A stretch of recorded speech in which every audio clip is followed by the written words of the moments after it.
Bismillahirrohmanirrohim. Assalamualaikum warahmatullahi wabarakatuh.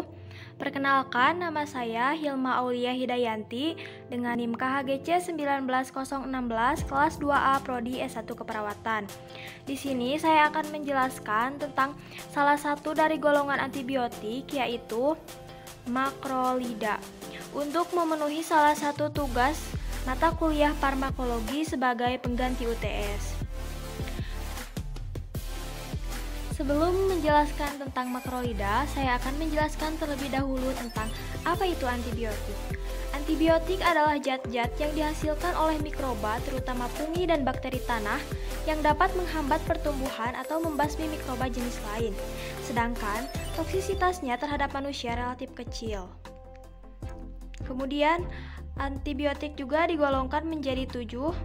Yang pertama ada tetrasiklin, kemudian ada makrolida yang materinya akan saya jelaskan sekarang.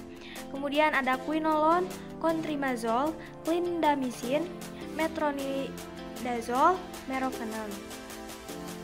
Makrolida atau makrolid adalah jenis antibiotik yang berguna untuk mengobati beragam infeksi bakteri yang umum terjadi, mulai dari infeksi telinga, radang panggul, hingga pneumonia. Antibiotik ini hanya boleh digunakan dengan resep dokter. Golongan antibiotik ini sebagian besar didapatkan dari berbagai spesies Streptomyces. Secara kimiawi, semua antibiotik di golongan ini diklasifikasikan sebagai lakton makrosiklik, mempunyai 12-20 atom karbon pada struktur cincin lakton. Berbagai kombinasi gula deoksida terikat pada cincin lakton dihubungkan oleh glycosidic linkage. Selanjutnya, mekanisme kerja dari makrolid. Makrolid bekerja dengan cara menghambat sintesis protein dalam bakteri, sehingga dapat menghentikan pertumbuhan bakteri. Kemudian penggolongan makrolida, yang pertama ada eritromisin, kemudian ada klaritromisin, kemudian ada azitromisin, dan yang terakhir ada telitromisin.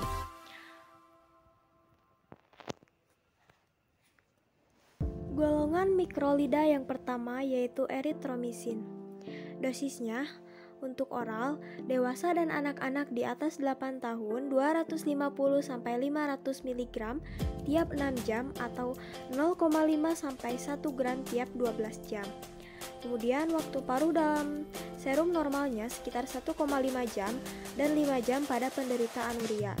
Penyesuaian dosis tidak diperlukan pada gagal ginjal.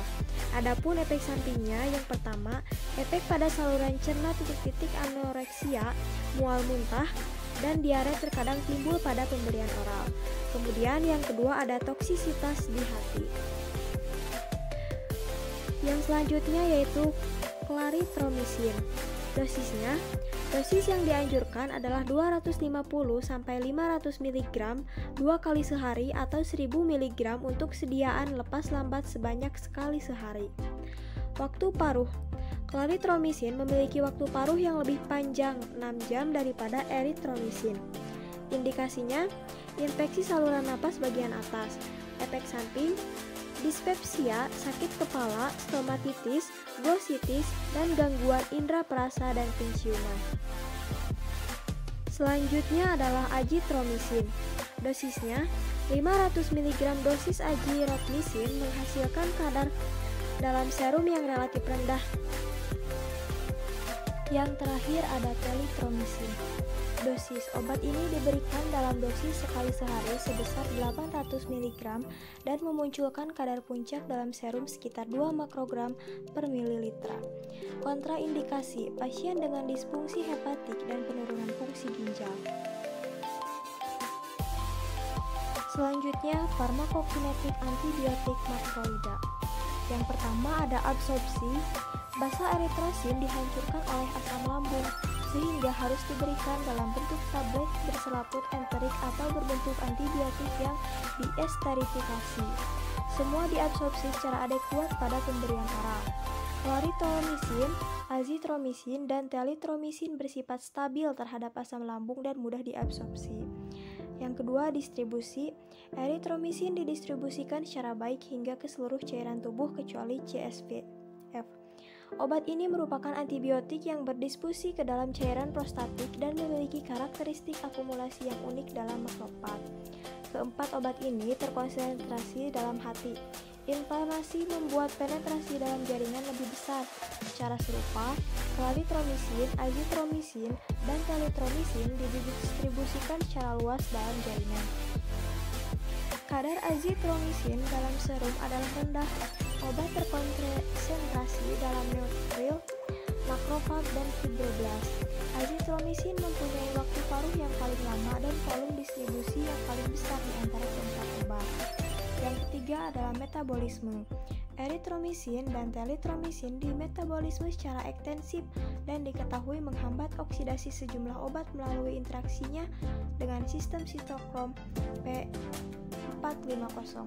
Gangguan terhadap metabolisme obat seperti teofilin dan carbamazepin pernah digunakan dalam penggunaan klaritromisin.